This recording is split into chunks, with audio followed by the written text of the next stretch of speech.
When the world gets way too loud, where do you run? Seriously, just sit with that for a second. We've all asked ourselves this exact question, usually in those quiet, kind of terrifying watches of the night. You know the moments I'm talking about, right?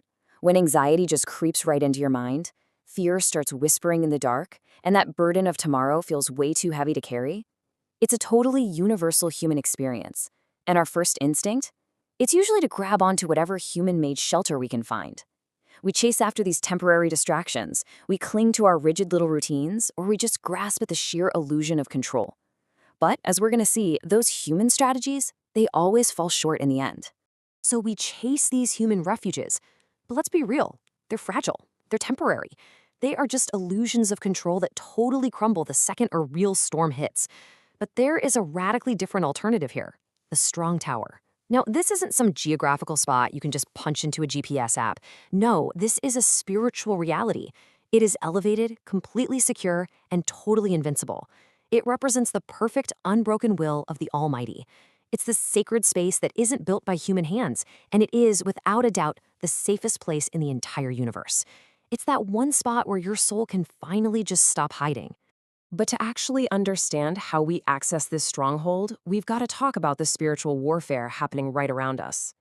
See, the spiritual enemy absolutely wants you isolated. He wants you out there in the open, when those winds of doubt and despair can just batter you, tricking you into thinking you're fighting this battle all by yourself. But then we have Proverbs 18:10, and it offers this massive, powerful anchor. It says, "The name of the Lord is a fortified tower. The righteous run to it and are safe." Back in ancient times, a fortified tower was literally the ultimate, last line of defense. We're talking walls several feet thick, built on the highest ground possible. When the city walls fell, people didn't just casually stroll toward the tower. No way. They didn't hesitate. They sprinted with absolute urgency and complete hope of being saved. And that brings us to this point. You need to stop analyzing the storm and start running. I mean, so many of us are just standing outside the fortress getting completely soaked by the rain, trying to mathematically calculate the wind speed of our problems. We're constantly trying to unravel and intellectually solve every single chaotic situation using our own totally limited understanding. Actually, scratch that. It's more like we're obsessing over the storm instead of seeking shelter. The message here is a reassuring but incredibly urgent call to action. Listen, you don't need to figure the storm out. You just need to get out of it.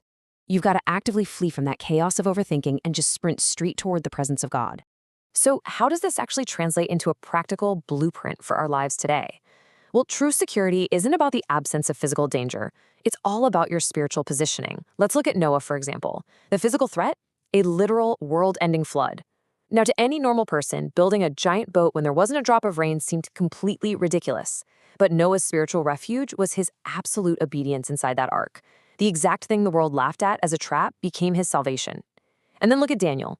His physical threat was a den of very hungry lions, which was definitely the most dangerous place on earth at that exact moment. Yet his spiritual refuge was unwavering trust. Because he was so anchored in God's will, that terrifying den was completely transformed into a sanctuary of peace. God might not always pull you out of the lion's den right this second, but he will absolutely sustain you while you're inside it. I want to just pause right here for a second and ask you something directly. Take a nice slow breath. Are you analyzing the storm, or are you running to the fortress? Really think about the struggles you're dealing with right now. Are you acting like Noah's neighbors, just putting all your trust in dry ground that's literally about to flood? Or are you actively stepping into the ark? This is a massive internal pivot we all have to make. We have to consciously turn away from our endless spinning anxiety, turn away from those broken wells that might temporarily numb the pain but never actually heal it, and decide, once and for all, to run straight toward divine security. And you know what's amazing? When you finally step inside that fortress, this profound mindset shift happens. Psalm 27 verse 1 lays it out perfectly. "The Lord is my light and my salvation. Whom shall I fear? The Lord is the stronghold of my life. Of whom shall I be afraid?" When you can truly just rest in that reality, everything changes. You don't just receive peace, you actually become a vessel of peace.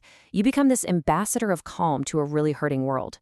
You start learning how to listen to people without prejudice, how to love them with conditions, and how to stand as a rock-solid pillar of stability for everyone else who is still caught out there in the storm. But here's a super vital reality we have to remember. You absolutely cannot pour water for others if your own pitcher's empty. Before you can be a sanctuary for someone else, you've got to learn to rest yourself. Psalm 91 verse 4 makes this beautiful promise. He will cover you with his feathers, and under his wings you will find refuge. His faithfulness will be your shield and rampart. I just love that imagery. It totally deepens that feeling of complete enveloping protection. It's like a parent bird shielding its babies from the harsh elements.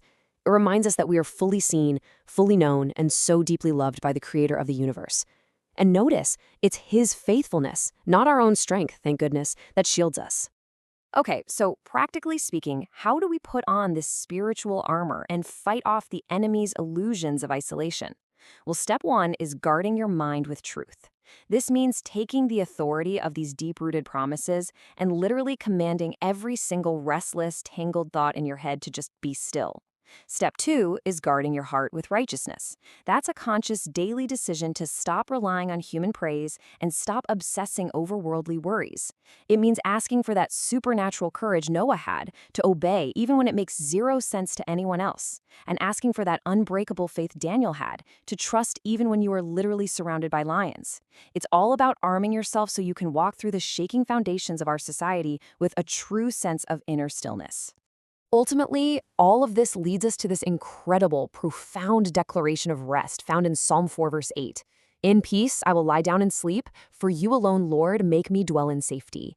As your mentor for this explainer today, I really want to speak that truth right over you. Look, the world is always going to be uncertain. The storms of life are definitely going to rage outside. But here's the secret. You do not have to carry the wind and the waves inside of you. True refuge is found the exact moment you finally surrender that exhausting illusion of your own control. Being held securely in his grip is, without a single doubt, the absolute safest place in the universe. So, I'm going to leave you with this one question to think about. What heavy illusion of control are you going to drop today so that you can finally sprint toward the... If this message touched your heart, and don't forget like and subscribe for more spiritual message.